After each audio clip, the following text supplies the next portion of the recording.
gente, bem-vindos. A minha convidada dessa semana é a Joelma Gonçalves Rocha. Ela é escritora, funcionária pública municipal, já foi presidente de orquestra, entre outras coisas mais.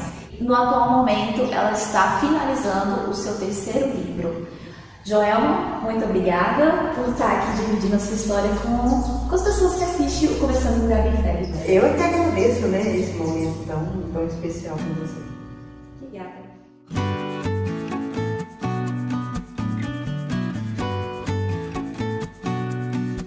Por que você acha que não devemos passar por essa vida sem deixar a nossa marca? Porque Deus, em sua infinita bondade, quando Ele nos presenteou com o dom da vida, Ele quer que nós aproveitemos ao máximo isso. Então nós temos que deixar histórias, legados. Você acha que todo ser humano tem uma missão aqui na Terra? Tem. Todo ser humano tem uma missão, sim. Tem um propósito muito especial a ser desenvolvido com as pessoas à sua volta. Quando surgiu o gosto pela leitura? Desde criança, que eu amo o hábito de ler. Foi na 5ª série, por meio de uma professora aqui de Quirinópolis, professora Leuzemária. Então ela indicou um livro para que todos os alunos adquirissem. O livro chamava-se O Menino do Dedo Verde. E lá eu já me identifiquei com o estilo literário. E qual que era o estilo desse livro que você leu? Ele era lírico, os textos tinham bastante lirismo, eram em forma de textos em prosa, poesia. E aí você, naquele momento, achava que aquele estilo se identificava muito com você ou você foi descobrir depois? Já comecei a identificação naquele momento. Depois, mais tarde, é que eu fui tendo acesso a outros escritores e fui percebendo o dom. Você nasceu na cidade de Quirinópolis ou não? Não, este ano eu me tornei cidadã quirinopolina, mas eu sou natural de Santa Vitória, Minas Gerais. Quando começou a escrever? Comecei a escrever aos 17 anos. Então você começou o teu gosto literário aos 11, só que só aos 17 você começou a escrever. Sim. Então, por algum motivo você sentia essa necessidade? Como é que foi? Eu me descobri, fui me descobrindo escritora, porque aos 17 anos eu ouvi ali próximo ao Colégio Estadual Independência uma jovem dizendo para as amigas que tinha escrito um livro. E eu senti naquela hora que eu também era capaz de desenvolver esse dom que eu já estava descobrindo em mim. Aí você começou a escrever, mas você não escreveu um livro, você começava a escrever textos esporádicos, Tinha um caderno, escrevia frases, eu escrevia textos e ia arquivando isso, eu fui guardando isso com o passar dos anos. Quando você escrevia esses textos, você tirava inspiração de onde? Eu sou uma pessoa muito sensitiva, sinestésica, visual, eu sou observadora. Então eu capto os detalhes, o interior das pessoas e o exterior das pessoas também, sim. Agora, sempre fui uma pessoa tímida. Então a timidez pode ter distanciado e feito com que eu demorasse tempos, para lançar minha obra. E te atrapalhava? Sim, atrapalhava. Mas tudo surgiu, desenvolveu num período só, Tanto que a questão quando eu fiz um tratamento, psiquiátrico, então isso ajudou a tirar essa inibição de lidar com os fatos, com as pessoas. Então você descobriu que tinha transtorno bipolar quando? Aos 17 anos. Também. E foi fácil descobrir, ter esse diagnóstico? Foi fácil para você também aceitar? Não foi fácil, porque quando surgiram os sintomas, alguns sintomas eles não prevaleceram, No início do tratamento, para os meus pais, foi tudo novo. Na família eu era a única até o momento a passar por aquela experiência, de fazer esses tratamentos com o médico. O tratamento teve que iniciar em Uberlândia. Depois de muitos caminhos, descobrimos lá esse tratamento. E no decorrer de quase 20 anos, eu fui acompanhada por médicos que cuidaram da minha saúde mental. Explica um pouquinho para as pessoas a bipolaridade, porque as pessoas acham, eu acordei hoje de mau humor. Hoje eu acordo, não é isso. Não. Tem todo um fator, a bipolaridade, ela está ligada também a fatores genéticos, ligado a fatores externos que acontecem. No meu caso, naquela época, estava ligado a fatores emocionais, fatores trabalhistas. Pela primeira vez eu iria trabalhar, pressão psicológica de mim mesmo pela fase, pela idade. Então, aí a questão do lítio, esse mineral que todo mundo tem no organismo. Lítio é um mineral, um minério. E quando ele está com um nível menor, pode causar, sim, essa mudança de humor nas pessoas. Sim. Então, eu tenho um remédio que eu usei chamado carbolítico, que fazia esse ajuste, vamos falar assim, né, com relação à saúde mental. Você tem muito tempo que não tem recaídas? Sim, no decorrer de quase 20 anos, não se completou os 20 anos, eu passei por várias fases, né, de aceitação de ser um psiquiatra, o médico que cuidava da minha saúde mental, dos meus pais poderem cuidar de mim, dos meus irmãos, da mudança de corpo, né, ganho de peso em alguns momentos, da sensação de estar sozinho, dificuldades financeiras para pagar uma consulta psiquiátrica, nós não tínhamos convênios. Então, você passou por isso também, dificuldade de pagar o remédio, sim. Ter que usar o remédio, resolver... Não é barato. Não é barato. Resolver que eu ia melhorar sozinha, tirar o remédio, suspender o remédio e ter recaídas fortes. Passei por tudo. Foram várias recaídas no decorrer dos anos e eu fui me autoconhecendo também e compreendendo esse processo de cura, de tratamento. Então, hoje já faz mais ou menos uns 7 anos. Eu não tenho recaídas e não utilizo medicação, mas fui acompanhada. Porque tem pessoas que têm transtorno bipolar e eles conseguem ter uma vida social ativa. E eu sou uma dessas pessoas. E tem pessoas que eu conheci que não têm vida social. Eles não conseguem lidar bem com essas questões. Então, depende da pessoa. Sim, muito da pessoa. Então, ela pode estar fazendo o tratamento certo, corretamente, mas depende dela buscar esse autoconhecimento. Você também tem uma vida social. Né? Sim, para você conseguir levar uma vida normal, como todas as outras pessoas. Como escritora hoje, você acha que a tristeza, a pessoa tem facilidade de criar quando ela está triste? Ah, sim. Eu já me utilizei dessas fases da vida, né, dessas fases da tristeza para tecer meus textos. Mas eu consigo, vamos dizer, camuflar uma tristeza que não existe e escrever um texto. Então, por exemplo, você consegue separar. Hoje eu vou escrever, então eu vou me permitir... Isso, sentir essa sensação. Sentir essa sensação de tristeza para poder colocar no papel. Sim, também. O primeiro livro, quando que você publicou ele? O primeiro livro foi publicado, a obra chama-se Sentimentos da Alma. Esse é o seu primeiro livro? Esse foi o meu primeiro livro, aqui em segunda edição, né? Mas a primeira edição dele foi confeccionado 500 exemplares e todos esgotaram. Então eu tive necessidade, porque houve procura, de fazer a segunda edição dele. A primeira edição foi publicada em 2010. E qual foi o estilo? Poemas. Você demorou muito para escrever? Demorou muito para publicar o seu primeiro livro. Por quê? Porque ao longo desses 17 anos, além de para lançar a obra, né, na verdade foram 18 anos para chegar à publicação assim, eu não conhecia o caminho que um escritor precisa para escrever uma obra.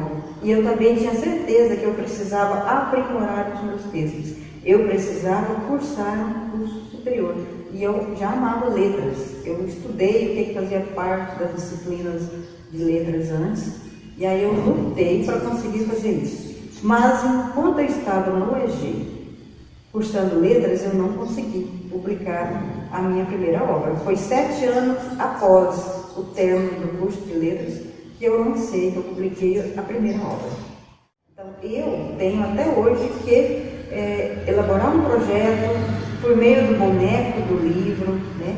Eu consegui ir captando esses recursos e ao mesmo tempo trabalhando a sinopse do livro, a capa do livro, todo o contexto que faz uma obra, busca pela editora que vai publicar a obra, fazer o marketing da obra, tudo isso eu faço dentro de um cronograma elaborado, até a noite de autógrafos. É difícil conseguir, por exemplo, patrocinadores que acreditem no projeto para poder investir? Os Sentimentos da Alma, eu havia colocado ele na mão de várias pessoas, um sonho meu, né? De um grande sonho. E eu relatava isso para as pessoas, mas enquanto eu não vesti da capacidade que eu tinha, que Deus havia me dado, enquanto eu não descobria isso, eu não conseguia alavancar o projeto para ele se tornar real. Aí quando eu tive esse domínio, aí eu mesma caminhei e busquei os recursos. Este primeiro livro, Sentimentos da Alma, foi patrocinado por 59, entre pessoas jurídicas e físicas. Depois desse livro, que você publicou em 2010, você publicou outros também. Quais Sim. livros você publicou? Após 7 anos, dizem que o número 7 é infinito, né? Então após 7 anos eu publiquei Entre Linhas, né? Em 2017, 23 de setembro de 2017, já no Palácio da Cultura, Sodino Vieira de Carvalho.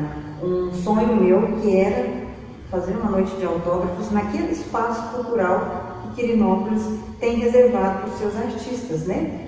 Então, em 2017 foi este aqui. E esse aqui eu considero que já foi um sucesso assim como o outro, porque foram confeccionados 40 exemplares, 400 exemplares de Entre Linhas, mais 400 de Sentimentos da Alma em sua segunda edição.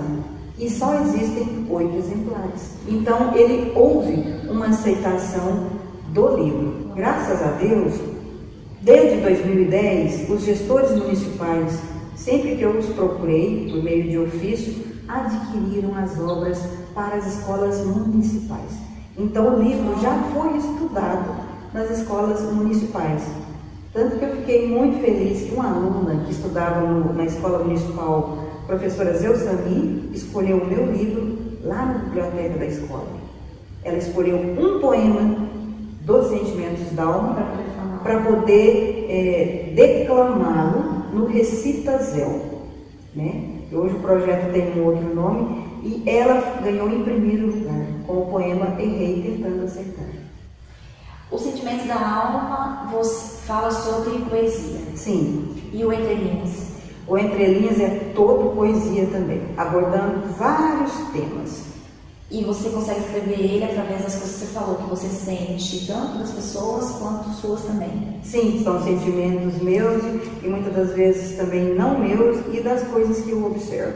Os Sentimentos da Alma, ele foi além, né, das fronteiras aqui do município de Quirinópolis, da região, né, do extremo sudoeste de Goiás, que eu faço parte da Academia de Letras do extremo sudoeste de Goiás, com sede em Caçu, tanto que Caçu me reconheceu primeiro como escritora, porque em 2007 eu participei de um concurso a nível nacional e com esse mesmo poema... 2007? 2007 foi o meu primeiro poema dentro de uma antologia. O que é uma antologia? É uma coletânea de textos em que é proposto para você essa disputa, de você fazer parte daquela coletânea. Então tem todo um critério de avaliação. E você participou a nível nacional? E consegui ser agraciada com o terceiro lugar. Com o terceiro lugar? Com o poema Errei Tentando Acertar. E esse poema está em um dos livros? Está num livro que eu não trouxe aqui, mas existe, esse livro está dentro da minha biblioteca guardado. Eu tive a direito a 2 exemplares. Esse é o segundo. E o terceiro? O terceiro, graças a Deus, ele foi escrito em abril de 2018. Depois escrevi mais alguns textos em maio. Aí a inspiração deu uma leve parada e eu voltei a escrever e terminar a obra em dezembro de 2018. E ele chama-se Uma Viagem no Tempo. É o terceiro livro, mas sendo o primeiro do gênero crônicas. E esse gênero é novo para você? Para mim, foi difícil escrever? Foi. Escrever um livro de crônicas foi um desafio para mim, porque a minha facilidade são com poemas, então o verso, a rima, eu gosto de trabalhar isso, de brincar com as palavras. Eu costumo falar isso, eu brinco muito com as palavras. Não brinco com o sentimento das pessoas, mas eu brinco com as palavras na hora de entrelaçá-las e criar um texto. Agora, crônicas, eles são textos em prosa, dissertativo. Então, era um desafio para mim, porque o escritor ele precisa trabalhar outros gêneros literários. Então, eu precisei beber de outras fontes para poder escrever o meu livro. Você teve que buscar outros escritores que escreveram. Sim, um deles é professores daqui, que são membros da Academia de Letras também, da qual eu faço parte, o professor Agostinho. Li a obra dele e conversando em uma viagem até a cidade de Caçu, ele me explicou. E eu tinha interesse em fazer uma biografia, mas eu não queria aquela coisa metódica das biografias, eu queria algo diferente. Aí ele falou assim: leia o meu livro novamente, Crônicas de Aprendiz. E você vai ver e vai ter um norte de como fazer a sua história, de contar um pouco a sua trajetória. De forma... Então é autobiográfico? Ele é literário e autobiográfico. E você tem alguém que você se espelha para poder escrever os seus livros? Já se falou Clarice Lispector e Fernando Pessoa, professor Agostinho, que escreve, professora Janete, de Quirinópolis, que também escreve, Fabiana Rosa, professora Maria da Felicidade, e vários, Cecília Meirelles, da Academia Goiana de Letras, Para as Iguais Felício, que eu conheci pessoalmente. Inclusive em 2010, que foi o ano do lançamento de Sentimentos d'Alma, em agosto, quando foi em outubro, teve um grande evento na cidade de Caçu chamado Poetas del Mundo. Então, houve outros escritores que vieram do Chile, do Equador, da França, do Brasil, de várias regiões, e se encontraram todos em Caçu. E lá houve uma troca muito grande de livros, de conhecimentos, de apresentações culturais. E eu queria perguntar a questão da repercussão, tanto do primeiro quanto do segundo, como que chegou até o público? A repercussão para você foi satisfatória? Era o que eu esperava. Era o que eu esperava da parte dos leitores que adquiriram a obra. Por exemplo, se largar o seu emprego, que ela é auxiliar assistente? Auxiliar em saúde bucal. Auxiliar em saúde bucal, que é de onde você tira o seu sustento. Sim. Mas viver de livros, viver da sua arte, é difícil? Conheço vários aqui de Quirinópolis que queriam isso também, esse sonho. De viver da literatura, mas isso ainda é complicado. Há que se divulgar mais o hábito da leitura, há que se divulgar a modernidade também, tem que evoluir na questão da literatura também, mas as pessoas eu sinto que cada vez mais lendo menos. Muitos Ctrl+C, Ctrl+V, nas redes sociais. A parte palpável de pegar um livro, você folhear o livro, isso ainda existe, mas a leitura, ela precisa ser mais trabalhada assim, nesse gosto pela leitura. Qual é a importância de implantar mais o gosto da leitura, tanto na educação, tanto dentro de casa quanto dentro da escola? É todo um contexto, para se gostar de ler. Além do papel da mãe, de ler para o bebê que ainda está dentro de sua barriga, ela já tem que ler, ouvir histórias, músicas que ela gosta, que seja que acalme a criança, há todo um preparo que ela pode fazer já na gestação. Depois, quando o aluno estiver na escola, o professor de português ele traz essa grande característica de marcar a vida de um aluno, porque tem professores que marcam, tem aqueles que encantam, tem aqueles que te desenvolvem como pessoa, como profissional. Eu encontrei essas pessoas. O gosto pela leitura também, isso é herdado. Também, todos os antepassados das suas gerações, você traz consigo esses traços musicais, literários ou de artistas plásticos, na pintura. Mas isso é trabalhado também mais na fase escolar. Você falou da questão dos antepassados, da gente herdar tanto coisas boas quanto coisas ruins dos antepassados. Sim. Você é espírita, então? Sim, eu tive todo um embasamento, um berço católico, mas ao entrar em conhecimento com a doutrina espírita, eu me identifiquei e adquiri boas respostas daquilo que eu procurava. E você procurou quando e por quê? Eu trabalhava numa equipe, na Cooperativa Provado, no programa Tanque Cheio, como assistente administrativo. E durante os trabalhos do sábado, com toda a equipe, que havia um cuidado muito especial com cada um de nós daquela equipe, então houve essa oportunidade de conhecer, por meio de conversas ali durante o expediente de trabalho. E como eu fiquei curiosa, eu fui buscar esse conhecimento e encontrei as respostas que eu gostaria também. Respeito todas as religiões, inclusive tem um dos papas, ele deixou bem claro quando ele fez o decálogo da sabedoria. Cada pessoa tem o direito de escolher a sua religião. Então, Deus é o centro. Então, todos acabam se voltando para Deus em determinado momento da vida e escolhem uma melhor forma de se encontrar também.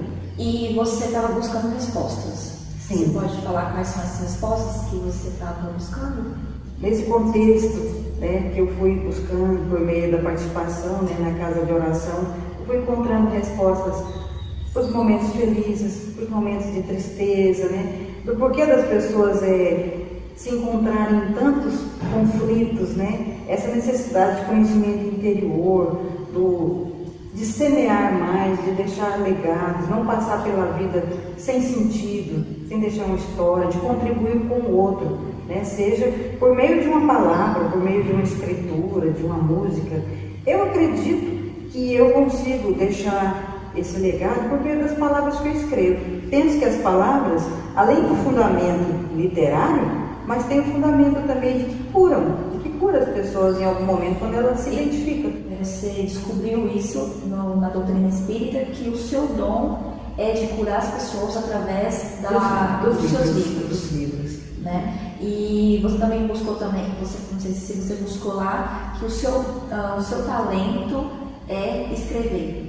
Sim, o meu dom é escrever, o meu dom é tocar violão, né? Descobri um dom que eu ainda não trabalhei, que é para as artes plásticas, pintura em tela. Você também descobriu esse dom também? Que eu tenho que trabalhar nele, mas ainda não houve uma oportunidade para isso. Eu me permiti um mês de aula no ateliê da Genê, e aí eu descobri que dentro das artes que está em minha alma a literatura, a música e ainda as artes plásticas.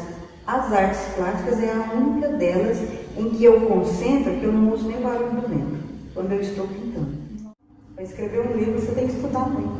Você tem que ler outros escritores, você tem que pensar como que as pessoas vão, como é que ela vai compreender sua obra, porque cada um tem uma interpretação de um texto.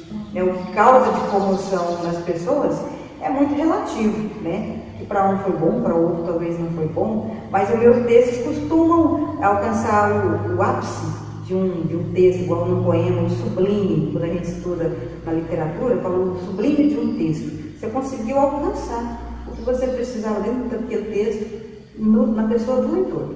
Você está já publicando quase o seu terceiro livro, né? E escrevendo o quarto. Escrevendo o quarto. E qual que é o estilo do quarto? Eu volto ao lirismo, aos poemas. Eu já escrevi 32 textos do quarto livro. E para quando você pretende lançar ele?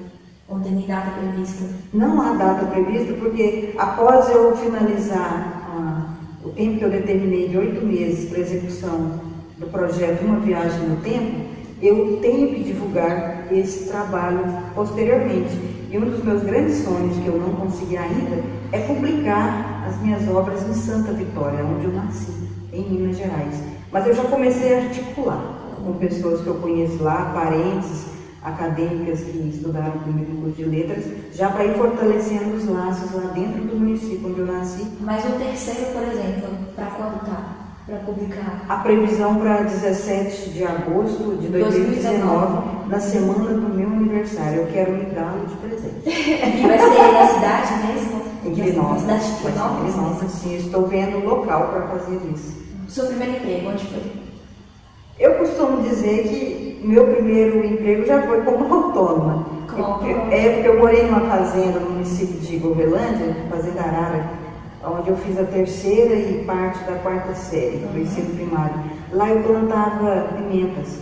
Então eu plantava, eu regava, eu colhia, embalava elas da forma adequada e trazia para Quirinópolis para vender. Depois, né, eu fui trabalhar a primeira vez como auxiliar doméstica. E já vi que queria algo mais, né, para a minha vida. Todo trabalho é bem-vindo, mas eu já sentia que queria algo mais para a minha vida. E foi nesse período que eu senti que a minha patroa estava com dificuldades financeiras de manter o meu trabalho. Aí eu já queria algo, né, eu queria trabalhar como autônoma. Então, onde eu fui vender picolé. Você foi vender picolé onde? Pelas ruas de Quirinópolis. Sim, aos 24 anos já. Para poder se manter e ajudar a custear seu curso de letras. Custear o curso de letras, o tratamento, né, que eu ainda fazia, o tratamento psiquiátrico, para comprar minhas coisas. Então eu procurei uma sorveteria que existia, sorveteria Banana Split. E lá eu tive o primeiro contato, né, com um profissional que realmente pensa na pessoa, mas que ele ensina. O proprietário, mas a esposa, foram bastante acolhedores. Ele me disse que tinha um carrinho de picolé, mas que eu deveria lavá-lo, ele ia me ensinar a emplacar, para eu poder vender o produto. Eu aceitei. Mas eu tinha um outro norte. Eu queria trabalhar numa outra sorveteria. Uma sorveteria Verão Frio, sorvetes Verão Frio, do Toninho. E lá tinha uma frota de 40 carrinhos, todos com os seus respectivos trabalhadores. Não havia vaga para mim, não. Eu pensei, isso é um trampolim, eu trabalho aqui e fico tentando conseguir uma vaga. Assim eu fiz, né? Quando surgiu essa vaga... Beijando uma vaga lá no outro. Porque a gente se encontrava, os carrinheiros, né, que se encontravam na rua, eram muitos naquela época, então a gente se encontrava e conversava. E eu já tinha noção de que eu queria estudar mais. Eu precisava estudar mais. Você tinha necessidade de aprimorar mais seus estudos. E profissionalmente também. Então, várias portas foram se abrindo ao mesmo tempo. Eu também fui, depois dessa vida do colégio, eu fui para agente de endemias. E depois eu fui crescendo. Eu fui dedicado. Sim, aí eu passei para ser educadora em saúde pública, ministrar palestras. Aí eu já fui tendo conhecimento com o público. Depois houve uma saída do quadro municipal como funcionário, aí fui para a cooperativa agrovária, trabalhei como embaladora, porteira, né, por uns dias, depois fui promovida para a área do setor de hortifrutis, depois trabalhei no setor de frios da mesma empresa e por fim trabalhei na equipe do programa Tanque Cheio como assistente administrativo. A vida de picolés para mim foi uma das melhores fases da vida. Porque eu me sentia livre. Sério? O nível de liberdade como autônomo é maravilhoso. Eu não gosto de ficar muito presa entre quatro paredes. Eu trabalhei como assistente administrativo, mas a minha realização pessoal foi como autônomo. Só que os desafios do autônomo, você tem que ter um cronograma, uma rotina, tem que ter metas, tem que ser econômico, tem que ter educação financeira. Porque você sabe que seu salário não está em todo mês, né? Você tem que fazer o seu tem que ser o teu horário de trabalho. Mas o primeiro momento que eu saí a pé, o contato do tênis com o asfalto. O tênis ele não suporta o calor do asfalto e vai doendo, aquilo ali faz bolhas no seu pé. Tanto que num dos textos do próximo livro, tem um dos textos que eu penso que o leitor pode até se emocionar, porque eu fiz bolhas, eu tinha que virar o pé de uma forma que eu tinha que andar e não chorar. Então, doía demais. E também o preconceito que havia, né, que você percebe no olhar das pessoas. Pessoas com olhar de piedade, a piedade não ajuda ninguém. Piedade nunca ajudou ninguém. Então, encontrei outras pessoas que me incentivavam, porque eu sempre trabalhei feliz. E sempre mantinha um sorriso, uma alegria, que eu ainda mantenho sempre, é de ser uma pessoa feliz. Eu não gosto do termo sobreviver, eu sempre uso eu vivo. Você falou que gosta dessa expressão, de viver. De viver mesmo. E foi nesses momentos que eu comecei a minha rede de relacionamentos com pessoas físicas e pessoas jurídicas. Porque quando eu fui lançar a primeira obra, foi todo um trampolim. Foram as pedras, né, do caminho, eu fui colocando escadas e fui fazendo amizades. Então, isso foi fortalecendo a minha pessoa, né? Socialmente, culturalmente, espiritualmente. E quando eu fui objetivando os passos que eu queria e fui alavancando os meus projetos, essas pessoas foram sendo procuradas novamente e os caminhos foram se abrindo. Então, nós temos que ter essa ligação, esse momento com Deus muito forte para não perder essas oportunidades. Você falou que tem outro dom que é tocar violão. Sim. Né? Você fez parte da orquestra? Qual orquestra? Eu fiz parte de duas orquestras. Fiz parte no ano 2000, juntamente com a minha mãe, Elma, da orquestra de violeiros, né? Orquestra de sertanejo de Quirinópolis. Ela era coordenada pela professora Carmelene. Então nós caminhamos 3 anos nessa orquestra, fizemos apresentações em Quirinópolis, em outros municípios. Aí houve o encerramento das atividades, anos depois eu fui convidada a participar de uma outra orquestra. Nessa, meu pai também participou. Meu pai toca a sanfona de 8 baixos, né? Então, aí foi onde formou-se o Trio de Santa Vitória. Eu no violão, meu pai na sanfona de 8 baixos, minha mãe no pandeiro ou no afuxê, que apresentava no rádio, no programa da Rádio Alvorada, da Rádio Goiânia, na Canadá FM. Mas a orquestra era composta por 30 membros, sendo 21 homens, 9 mulheres, e tinham casais. Tinha o marido e a mulher fazendo parte da orquestra. E essa foi a orquestra de violeiros e sanfoneiros Canto do Sabiá. Ela existe? Ela não existe, teve que encerrar as atividades, mas ela foi alavancada, esse sonho dela foi alavancado pela Marli Rios, pelo maestro Zigzum e pelo Marcelo, né, que tiveram esse ideal de formar essa nova orquestra. Foi eleita diretoria nessa orquestra, foi onde eu fui presidente da associação. Você já foi candidata a vice-prefeita? Fui. Né? Quando é que você fazia parte de um partido político? Tanto que as coisas vão linkando, né? Um dos membros da orquestra, Evalci, era esposa de um então candidato, né, Joênio Rosa. E o Joênio Rosa estava filiado ao PSD. A Evalci falou para ele de minha pessoa, né? E aí ele foi, me convidou e ele apresentou o então candidato em 2012, aliás um ano antes, né, em 2011, o Stênio Rodrigues. E aí, no decorrer daquele estreitamento de laços de amizade, ele me convidou para filiar ao PSD, ao MEC, você precisa ser filiado. Aí, um ano depois, quando veio o período eleitoral, eu queria colocar meu nome à disposição como vereadora. Não era como vice-prefeita, né? Era como a intenção era ser vereadora. Sim. E aí, nesse processo de período político, houve a convenção e houve a necessidade de mudar esse sonho. Então eu aceitei a proposta para vice-prefeita. E se você, por exemplo, ganhasse, quais eram as principais áreas, por exemplo, que você gostaria de trabalhar como vice-prefeita? Eu penso que as áreas estariam muito ligadas, né, na área que eu atuo, né, como pessoa, na área da literatura, na área da cultura, né, e na área social também. Que eu gosto muito desse aspecto também, do social, mas sem assistencialismo, né? Um social em que a pessoa se compromete com a vida dela. Você acha que as pessoas têm dificuldade de viajar no seu interior, de se conhecer mais? Tem, as pessoas têm essa dificuldade, mas só que o mundo vai evoluindo de uma forma, vai caminhando, de uma forma que as pessoas precisam se autoconhecer mais e fazer essas viagens dentro de si mesma, para poder viver melhor, encontrar seus caminhos. Mas porque é uma viagem que você tem que ter tempo, você tem que querer conhecer o seu subconsciente, o que faz parte da sua história, né? Os grandes legados que você herda dos seus antepassados. Você tem que sobressair sobre os desafios que também você herdou. E isso faz com que algumas pessoas prefiram não mergulhar nesse mundo do autoconhecimento, para viver melhor. Qual que é o seu maior sonho como escritora?